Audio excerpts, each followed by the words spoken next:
Para pendengar yang dikasihi oleh Tuhan Yesus Kristus, Shalom. Dimanapun Anda berada, saya percaya bahwa Allah sedang dan terus bekerja di dalam kehidupan Anda untuk membawa rancangan yang damai dan sejahtera itu. Kita berjumpa kembali pada hari ini bersama dengan kami di dalam satu program, yaitu Katekisasi Bersama Dengan Kami, yang dipersembahkan oleh Reform Broadcasting Ministry atau RBM dari Sekolah Tinggi Teologi Reform Injili Indonesia di Jalan Kemang Utara 9, nomor 10, Jakarta Selatan. Saudaraku yang terkasih dalam Tuhan, jikalau Anda ingin mengetahui lebih lanjut mengenai Sekolah Tinggi Teologi Reform Injili Indonesia, Anda dapat menghubungi kami di nomor telepon 021 799 0357 021 799 0357 atau kunjungi website kami di www.sttrii.com www.sttrii.com.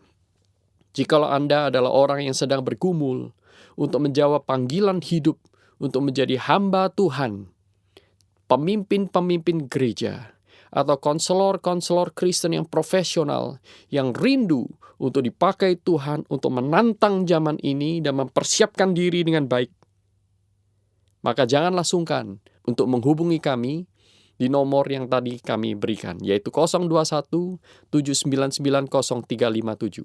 Informasi mengenai program studi, ujian saringan masuk, dan yang lain sudah bisa lihat dalam situs kami, yaitu www.sttrii.com.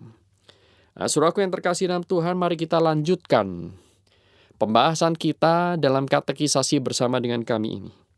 Kita pada sesi yang lalu, kita sudah membahas mengenai artikel pertama dalam pengakuan iman rasuli, yaitu apa maksudnya ketika kita berkata aku percaya kepada Allah Bapa yang Maha Kuasa kali langit dan bumi. Saudaraku, jawaban dari Katekismus Heidelberg sangat-sangat inspiratif. Di sana juga dikatakan bahwa aku percaya kepadanya, kepada Allah Bapa yang kekal itu, yang Maha Kuasa itu. Bahkan aku tidak meragukan bahwa Dia akan memeliharaku dalam semua kebutuhan tubuh dan jiwaku. Dan bukan hanya berhenti di sana, Katekismus Heidelberg juga melanjutkan bahwa Dia juga mengubah segala bencana yang ditimpakannya atasku di dunia yang penuh sengsara ini menjadi kebaikan untukku. Sebagai Allah yang Maha Kuasa, Dia memang sanggup berbuat demikian, yaitu mendatangkan kebaikan melewati baik itu penderitaan maupun kelancaran, kesakitan maupun tubuh yang sehat. Dan Dia sebagai Bapa yang setiawan, Dia juga berkehendak pula melakukannya untuk kita, yaitu mendatangkan kebaikan lewat segala sesuatu yang mungkin dihadapi oleh manusia. Nah, saudaraku yang terkasih dalam Tuhan, ini adalah satu iman yang indah. Karena iman ini berdasarkan Alkitab, dan bukan hanya itu, iman ini melampaui keinginan daging manusia. Iman seperti ini melampaui penderitaan yang sementara. Iman seperti ini melampaui segala sesuatu yang dibatasi oleh keinginan manusia. Itulah sebabnya ketika Alkitab itu mengatakan berbahagialah kita, karena Allah itu tidak hanya memberi apa yang kita minta, tetapi Allah sanggup memberi kepada saudara dan saya sesuatu yang jauh dari yang kita minta, lebih dari yang kita doakan, bahkan yang tidak kita sanggup minta pun Allah sediakan kepada saudara dan saya. Karena Allah adalah Allah yang mengenal apa yang terbaik dalam hidup kita. Dia tahu siapa kita. Dia tahu apa yang terbaik buat kita.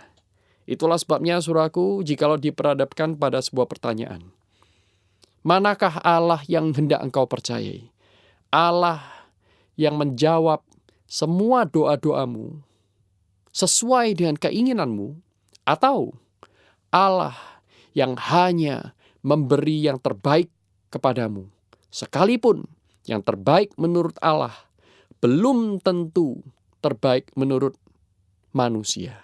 Saudaraku, manakah yang saudara pilih? Allah macam yang pertama atau Allah yang macam yang kedua? Saudaraku yang terkasih dalam Tuhan, betapa seringnya saudara dan saya salah meminta.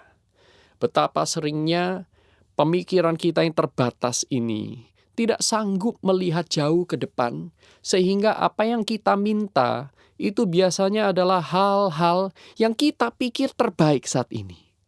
Dan di kemudian hari, ketika kita mendapatkan apa yang kita minta, kita baru menyadari bahwa yang kita minta itu sebenarnya bukan hal yang bijaksana.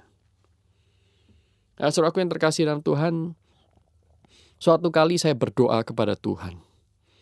Tuhan, saya ingin melayani Tuhan. Tuhan, saya ingin memberi yang terbaik kepada Tuhan. Saya ingin menjadi seorang misionaris.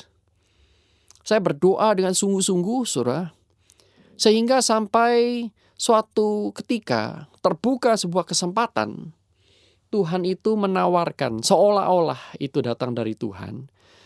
Dan saya percaya juga Tuhan mengizinkan hal itu terjadi. Tuhan membuka satu kesempatan saya bisa pergi ke Jepang dengan sebuah beasiswa. Nah, saya pikir, wah, ini adalah jawaban atas doa saya.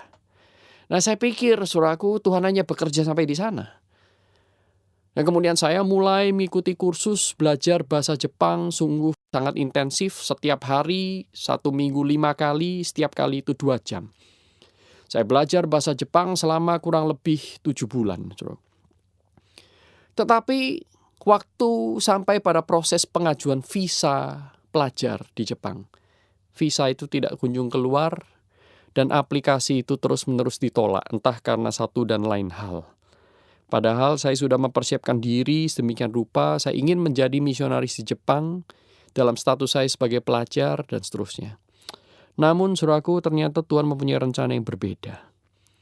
Lebih dari yang saya sempat pikirkan dan yang saya mampu pikirkan. Dan akhirnya, saudaraku, saya tidak berhasil ke Jepang dan saya harus menyelesaikan studi saya di Indonesia. Dan akhirnya, pada waktu Tuhan, saya pergi mempersiapkan diri untuk menjadi hamba Tuhan di STTRII. Dan di sana saya ditempa, saudaraku, sekian tahun lamanya saya belajar bahasa asli Alkitab, saya belajar studi biblika, saya belajar studi sistematika, saya belajar filsafat, saya belajar psikologi, saya belajar sosiologi, semua kurikulum yang baik itu saya terima. Dan akhirnya Tuhan mengirimkan saya untuk studi lanjut di Amerika. Puji Tuhan, itu adalah sebuah kesempatan yang luar biasa. Tidak semua orang mendapatkan. Nah, kemudian sepulangnya saya dari Amerika, saya mendapatkan satu tugas dari gereja, salah satu gereja di Amerika, yaitu untuk menjadi seorang misionaris bagi Indonesia. Dan sampai saat ini saya datang di Indonesia, saya hadir di Indonesia ini, selain saya juga adalah seorang bumi putra warga negara Indonesia, tetapi saya juga mendapatkan satu predikat yang khusus, yakni seorang misionaris untuk mengajar di Indonesia. Nah, saudaraku yang terkasih dalam Tuhan, saya melihat bahwa Tuhan menjawab doa saya tidak selalu dengan cara yang saya inginkan, tetapi Tuhan mengambil waktu yang kadang-kadang lebih lama. 10 tahun kira-kira, saudaraku, Tuhan menjawab doa saya. Dan saat ini Tuhan telah menjadikan saya seorang misionaris, pemberita Injil bagi Indonesia, mengajarkan kebenaran firman Tuhan lewat jalan Tuhan, bukan dengan jalan saya. Saya tidak bisa membayangkan apa jadinya diri saya jikalau 10 tahun yang lalu atau belasan tahun yang lalu itu saya jadi ke Jepang. Mungkin saya tidak berhasil di sana karena saya memaksakan diri. Tetapi, saudaraku, hanya Tuhan yang tahu yang terbaik buat kita.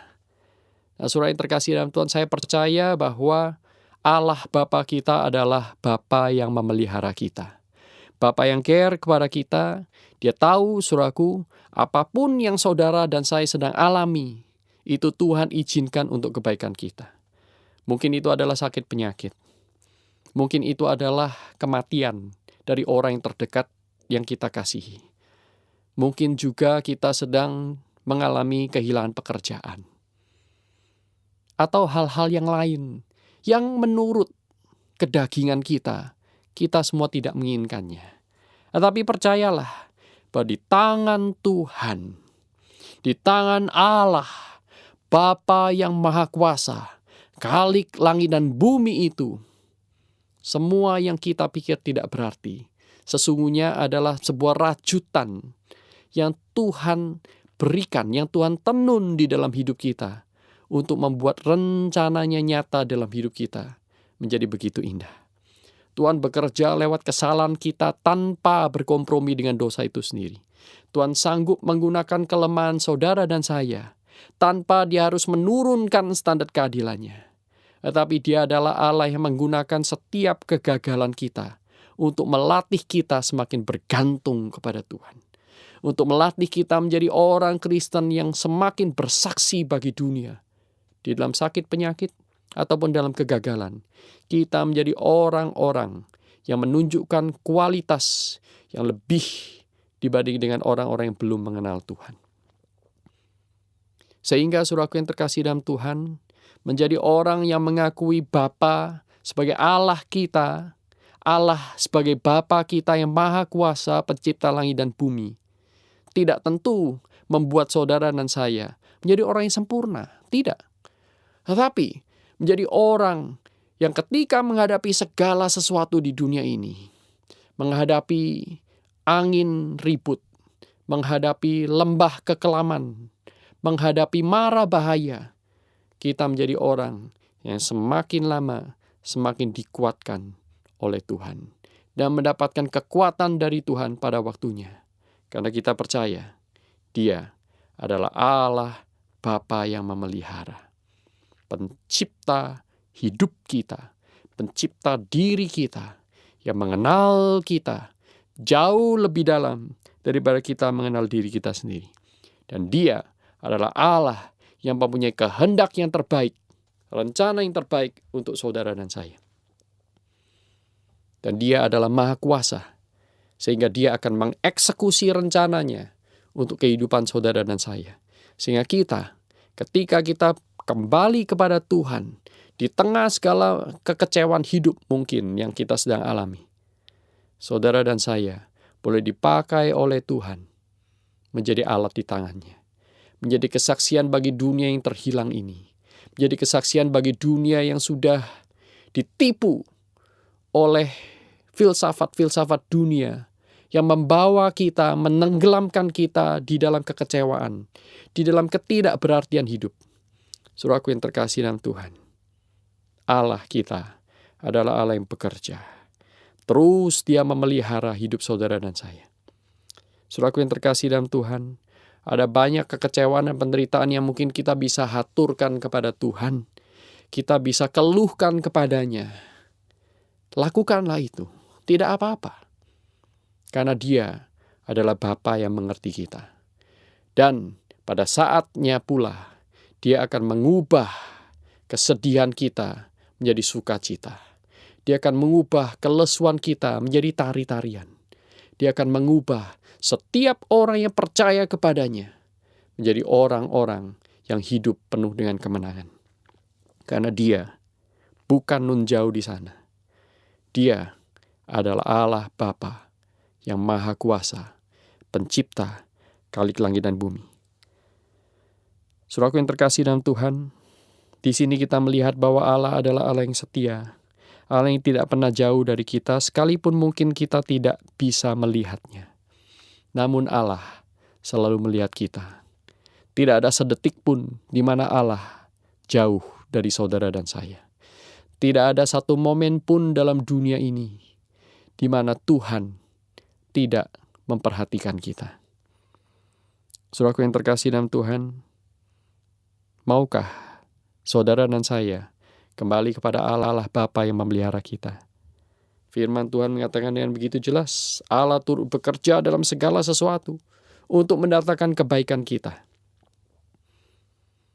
Ketika dunia ini atau segala kejadian dalam hidup kita semakin kita tidak mengerti, maka saudara dan saya perlu melakukan satu hal, percaya kepada kebaikan Allah.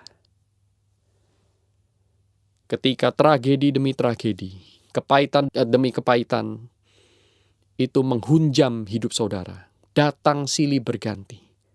Ada satu hal yang membuat saudara dan saya kuat, yaitu dengan mengatakan, aku percaya kepada Allah, Bapa yang Maha Kuasa, Khalik langit dan bumi. Dia adalah Allah yang hidup, Allah yang real, Allah yang memelihara saudara dan saya. Hari ini, ketika saudara dan saya berjumpa di udara seperti ini, saudara mendengarkan seruan firman Tuhan, itu sebenarnya adalah salah satu dari sekian banyak manifestasi bahwa Allah sedang bekerja. Allah mencari engkau, dan Allah ingin menguatkan engkau di dalam hidupmu yang cuma satu kali dan sementara ini. Tuhan adalah baik, sungguh baik, lebih baik dari yang saudara dan saya pernah bayangkan. Dan Allah tidak pernah mengecewakan kita. Bersama dengan kami, RBM, Reform Broadcasting Ministry yang dipersembahkan oleh Sekolah Tinggi Teologi Reform Injili Indonesia. Sampai berjumpa kembali di hari dan jam yang sama bersama dengan kami sekali lagi. Kiranya Tuhan memberkati kita semua. Amin.